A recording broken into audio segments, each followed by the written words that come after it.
E o vice-presidente eleito, Geraldo Alckmin, está reunido com o relator-geral do orçamento, senador Marcelo Castro, para tratar da proposta orçamentária para 2023. O objetivo desse primeiro encontro da equipe de transição de Lula é buscar recursos para viabilizar as promessas que foram feitas durante a campanha. E nesse caso, Basília, Lula e sua equipe têm um desafio grande pela frente para conseguir viabilizar tudo isso. O orçamento pode ser pedra no sapato nesse início de governo? Já seria, Cine, mesmo sem todas essas propostas e promessas colocadas aí pelos candidatos na corrida eleitoral, já temos um orçamento apertado, deficitário para 2023. Então, trabalhando no básico, já estava difícil pagar. Imagina agora com esses gastos extras, porque precisa cumprir suas promessas de campanha. Não tem dinheiro para tudo. A gente está falando do Auxílio Brasil de R$ 600, mas tem também a farmácia popular, que porque é necessário a recomposição do orçamento da farmácia popular para continuar beneficiando as pessoas que recebem o remédio de graça, remédio para hipertensão e tantas outras doenças mais comuns nas farmácias. Tem ainda o pagamento do reajuste dos enfermeiros. Eu hoje, circulando rapidamente ali no Congresso, ouvi um rosário de propostas, promessas, jogo difícil de fazer para pagamento no próximo ano, porque não dá espaço no orçamento. E aí surge uma ideia,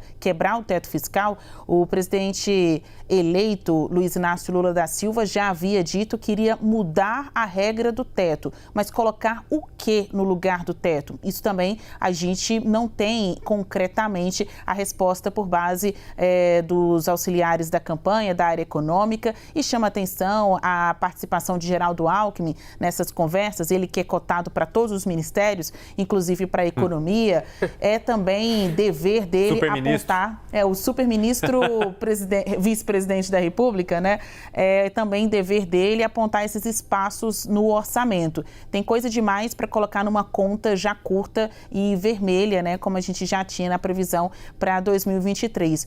O novo governo chega com bases de negociação diferentes daquelas do habitué do então presidente Lula, enfim, até mesmo do PSDB, do PSB, que há muito não comanda uma negociação com o governo e Congresso, levando em consideração esses últimos anos de governo de Temer e de governo de Jair Bolsonaro. O que vai ser agora? Como vai ser o diálogo do atual governo com este novo Congresso, que é grande demais e tem aí a gestão tanto do orçamento quanto da pauta? Hoje a negociação não é mais naquele modelo do presidencialismo de coalizão, meio que feito de cima para baixo, o presidente colocando aí as suas regras no jogo e aceitando algumas do toma lá da cá. Hoje o Congresso, tanto Câmara quanto Senado, estão num super Congresso e tem muito mais autonomia do que naquele modelo de governo em que Lula comandava lá nos tempos antigos, Pois é, agora, Uribe, o deputado Paulo Pimenta até colocou aqui no Twitter, ele disse que participou da reunião, que ele quer incluir o pobre no orçamento, o PT, manter o auxílio em R$ 600 e aumentar o salário mínimo acima da inflação. Essas são propostas que foram anunciadas que, assim, são poucas, Tem muito mais do que isso. Agora, não conseguir cumprir, como é que fica para o governo petista? Tudo cabe na propaganda eleitoral, mas quase nada cabe na peça orçamentária. Esse é o grande dilema agora do novo governo.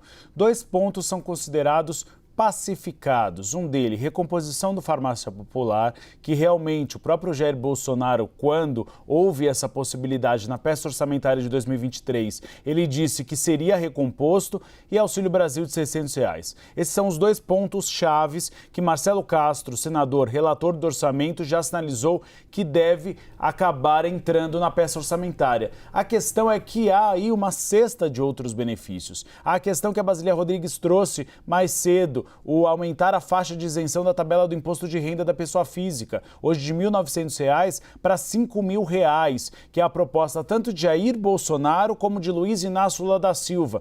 Aí é uma negociação que deve ser feita no bojo da reforma tributária. Há também o Desenrola Brasil, aquele programa de renegociação de dívidas que entrou na campanha petista depois que o PDT anunciou apoio a Lula e Ciro Gomes manteve aquele silêncio sepulcral. Então há uma série de outros outras propostas que foram promessas de Lula e que ele teria agora de cumpri-las. A questão é cumpri-las em 2023 ou mais para frente, porque a cúpula do Congresso Nacional reconhece que é um orçamento bastante engessado. Então, que esses 2 pontos você consegue cumprir. O restante vai precisar de muita lábia e muita saliva. Mas é importante a gente destacar essa questão da tabela do imposto de renda, porque em uma reunião recente, Arthur Lira sinalizou que caso o novo governo queira, pode votar ainda neste ano.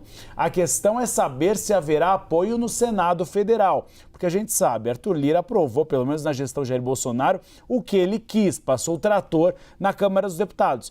Mas a questão é quando chega ao Senado Federal. Lá o jogo é outro e a discussão é outra. E por lá há uma avaliação de que você tem que discutir uma reforma tributária que seja um pouco mais ampla, para fazer compensações. Você aumenta a faixa de isenção e abaixaria, por exemplo, os tributos sobre a tabela do imposto de renda para a pessoa jurídica. Então, ainda há algumas negociações a serem feitas e devem ser feitas nas próximas semanas. Valeu, Uribe Basília. Já conversamos mais sobre orçamento e outros assuntos, as apurações que vocês trouxerem aqui pra gente.